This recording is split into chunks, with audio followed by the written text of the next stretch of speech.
Welcome to this week's edition of Rugby Unfiltered.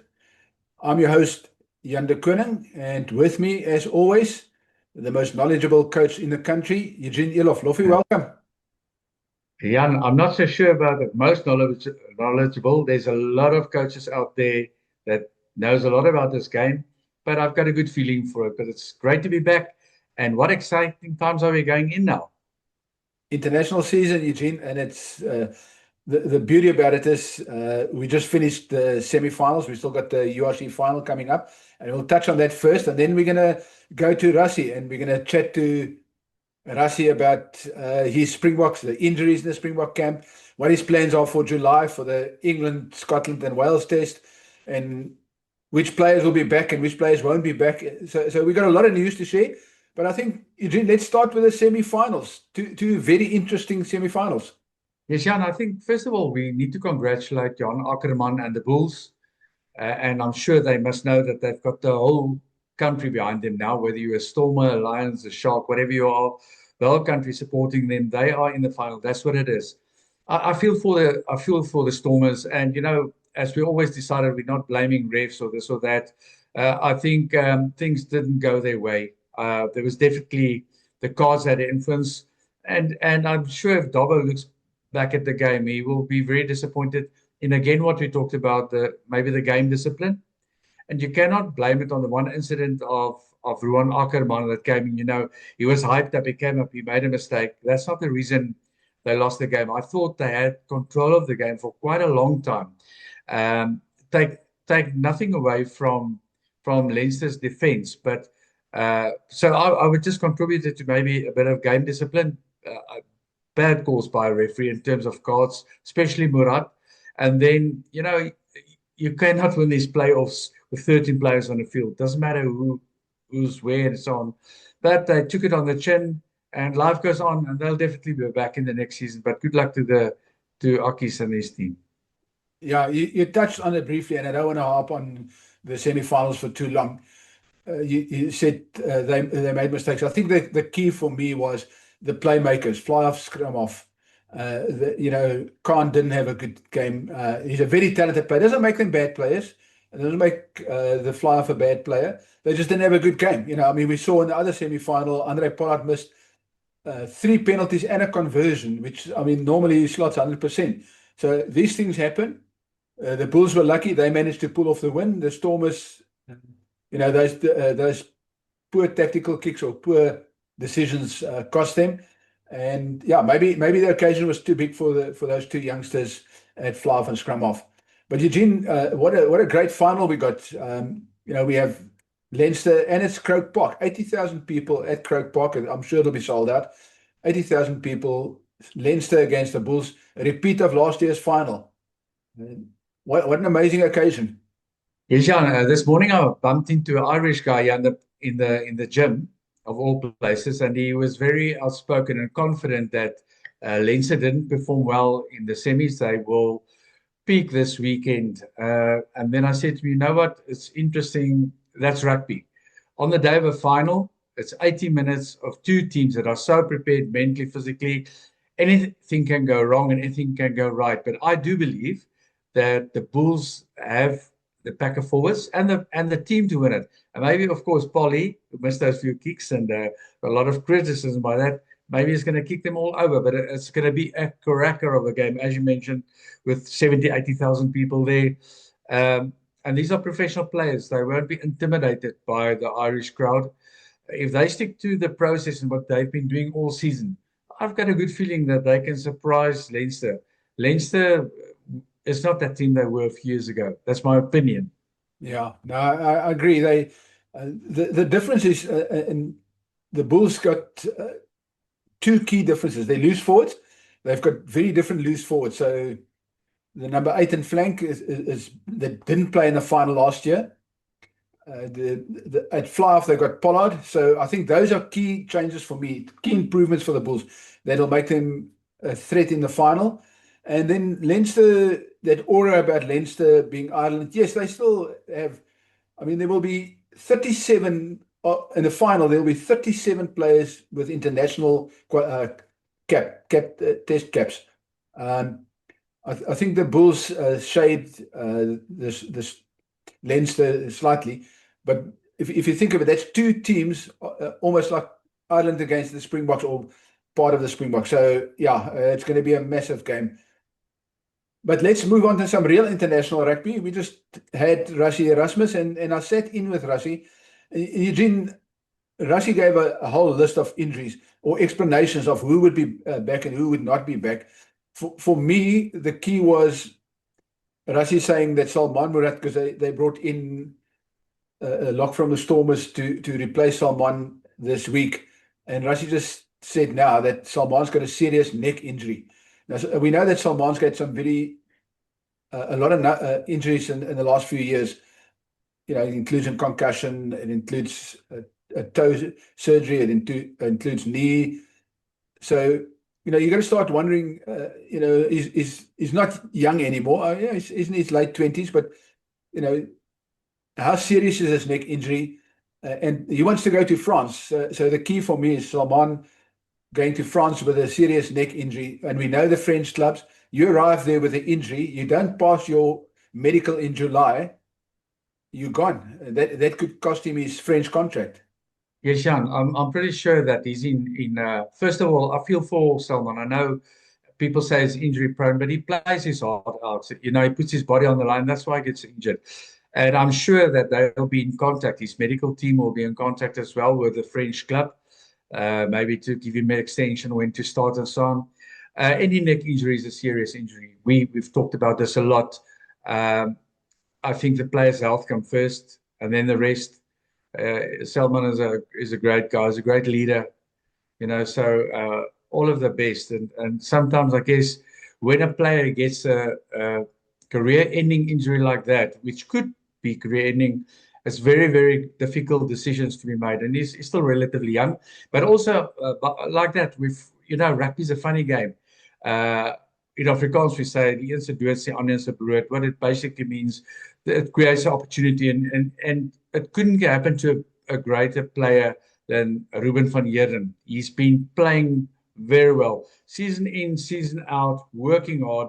He's not in front. He doesn't shine the whole time, but he does the hard graft. So congrats to him also making the group, and he's getting an opportunity, and who knows. But maybe now's a good time to go listen to Rassie's interview. Yes, I think before we switch to Rassie, I will switch to him now. He said something very important, apart from Murad, which obviously is a concern. Only two players, RG Snyman and Kwagga Smith, won't feature this year. So players like Sasha and Loot is already back. Krappies is going to be back soon. So he said the injury situation is not as bad as people think. There's a lot of names that are injured or not. But I think Rassie explains it properly, that he doesn't want the headline to be, we've got this list of injuries. He says only two players are not going to play this year. So, yeah, let's listen to Rassie and exactly what he said. I asked him specifically about the injuries, and he explained it very well. Let's try some of that. If you can just give us an indication of when or how they will be available. Okay, I've got it on my phone here, so I'm going to look down while I say it. So we can mention a hell of a lot of players, but that is not the situation. A lot of these players wouldn't have made the match at 23. So we can moan about them, but they also help us a lot of squad depth, and so we can rotate. So I can list it for you, but I just don't want a headline and saying we've got a lot of players in trouble, because in our camp reality that's not the case. We've got a hell of a lot of players which we don't know how we're going to give them game time currently. Guys is fit. So I'll read it, but please just don't say I'm trying to picture an injury list that's bad, because that's not the case. So, you know, I mean, Clive Trent would have loved to have him. He's a long-term injury. Magnus van der Merwe is a long-term injury. Frans Malherbe and Trevor hasn't come back yet, but we hope they can. Rowan Venter is somebody that we really thought can do it this year for us at front lock. He's also a long-term injury. Dion Fourie is obviously a guy that we always banked on if we could need him, and unfortunately he also is out. But I mean, Dion would have made the match at 23 in most of the games. It would have been when we rotated or if we were really in trouble. Then Kwagga is out long term till next year only. Jean-Luc is out long term, and Jarno Gastas is not ready yet. Jaden is out. Krappies is out, but Krappies will be when we play New Zealand, or even maybe the second or third test. against Scotland and Wales, he might be available. Jordan and Jaden is long term, but will be somewhere this year that they will be get back into the mix. It's not a long term for them. Then Sasha will be ready about 4 weeks before the New Zealand matches. Ethan Hooker 4 weeks before the New Zealand matches. Henku long term, but also close to New Zealand matches. Bronson Wells is also, and then Sebastian also he's got a long term one. He's only ready next year. The other guy shows Grant is ready. Eben will be ready for. Some guys will rest against the Barbarians, so we just played a lot of rugby. I mean, I like Damian Talenda. Gaza played a lot of rugby. We're still making our decisions there. But Grant is ready. Which was your other question? Which other player that I missed? Eben will be ready for England. Kobus Reinach? Kobus Reinach can be ready for England, but it will be a push on that. We would rather make sure, although we want to desperately beat England, I think it will be foolish for us to. He'll probably only join the squad. If he hear me say this, he'll get upset. He'll probably only join the squad after the 3 incoming matches. Okay, I see. What's that? Malcolm Marx. Malcolm Marx as well. Yeah, and so what I like about Rossi, he's got hands-on. Him and his management team have got hands-on. They know exactly what the medical situation and the mental situation of every player is, and that there's enough depth. And I think one thing that he's done now is to explain to the country that we are actually okay with our players. And as you mentioned earlier, only 2 players will be out for the year, which is relatively good news. So I like that he's on top of it. He's got his contingency planning. He's got his plans to bring in the new players. He's leading them. He's giving them opportunities. And that brings me to another point that I think that we're doing so great now. That it's Rossi that brought it in. It's the connection and the line through to the under-20s, the junior Springboks. And as he also mentioned there, they've been a few players that have been pulled up. They fit into the system well. They understand it. They seem to understand they've got the skill set. They've got the fitness levels. So we're going to see a few new faces in some of these games, earlier game, which I'm very excited about. And also listening to Faf saying that, it's still a great honor for him. He said 2 things that first of all, it's great to be back in South Africa. He's going to bloom now. He's gonna help how he can. And secondly, he's prepared to work hard to deserve his position again. To the people that sort of just write him off, it's not over. And I like it. That's a fighting spirit of our South African rugby players and people out there. And that makes it excites me, the new names that he's been talking about, the youngsters coming through. And maybe, Jan, you should elaborate on where we're going here from these camps on, as he also talked.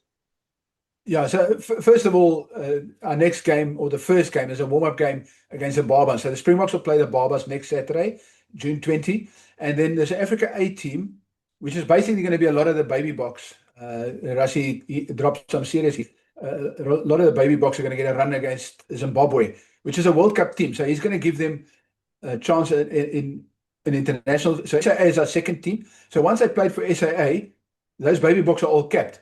So he's going to cap them against the Zimbabwe in a which is a test team, and then they capped for South Africa, and now he can work with them. But he's already telling them, "You're in my picture."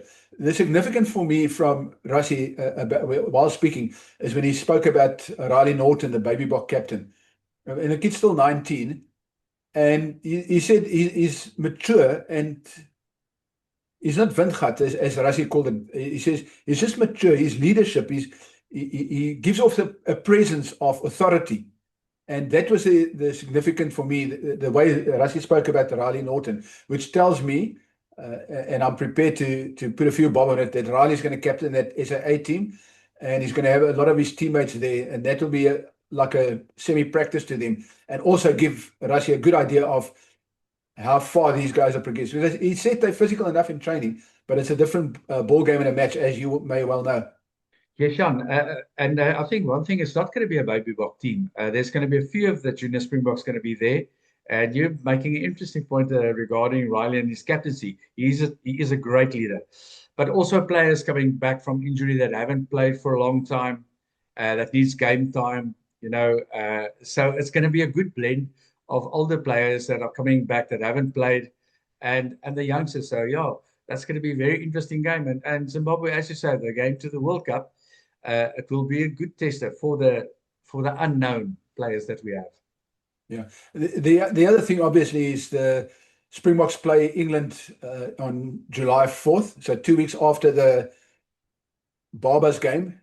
And then the Bulls are back. So the Bulls return after June 19. That following week, after the Barbers game, the Bulls turn. And Rassie made it clear that those Bulls players will come back into the mix immediately. He's not going to put them in cotton wool. He's not going to rest them for the England game. He's going to name his best possible, his strongest possible. He wants to beat England. He wants to beat Scotland. He wants to beat Wales. So he wants to win all 3 July tests.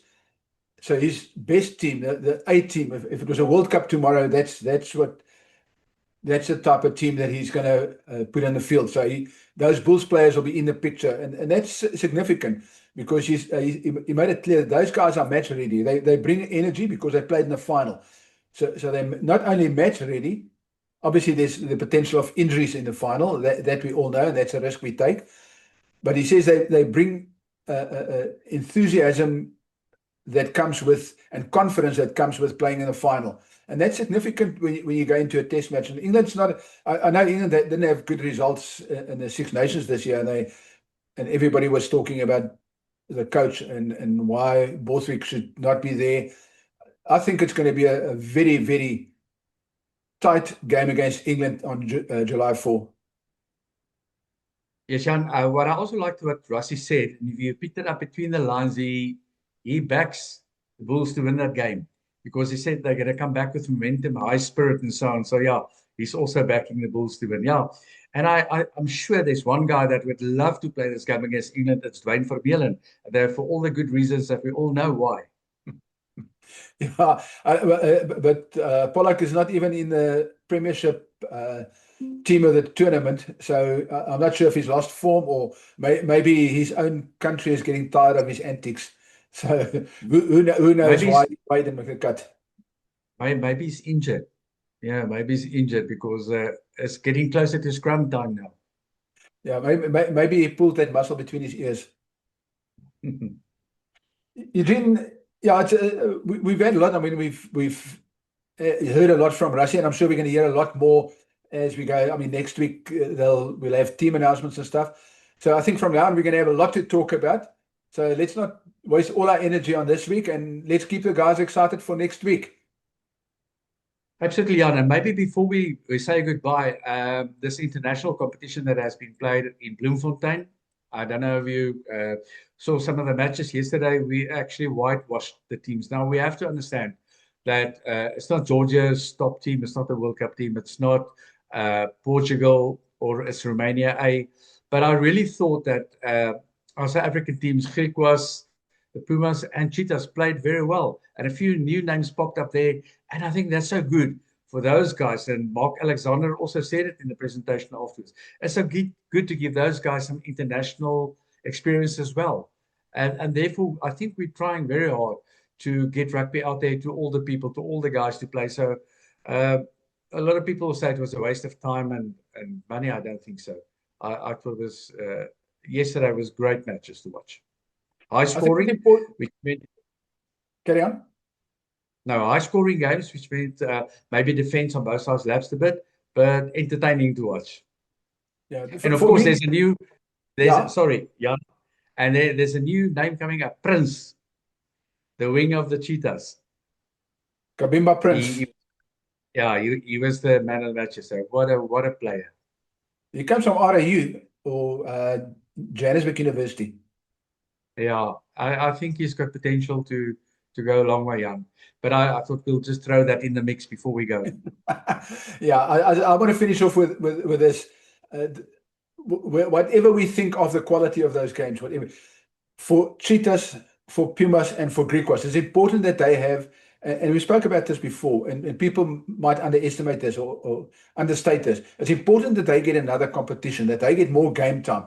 Because the Currie Cup's coming up, and these 3 games, they're playing the last round on Sunday. These 3 games are vital for them as a build-up to the Currie Cup. Now all 3 teams have got a better idea of their depth ahead of the Currie Cup. So I think it's a brilliant competition.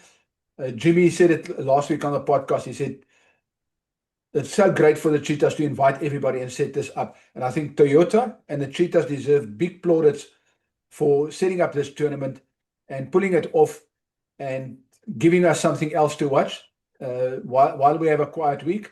So yeah, I think next week we can maybe elaborate a bit more on what the positives and negatives are of this tournament, or what they take away from this.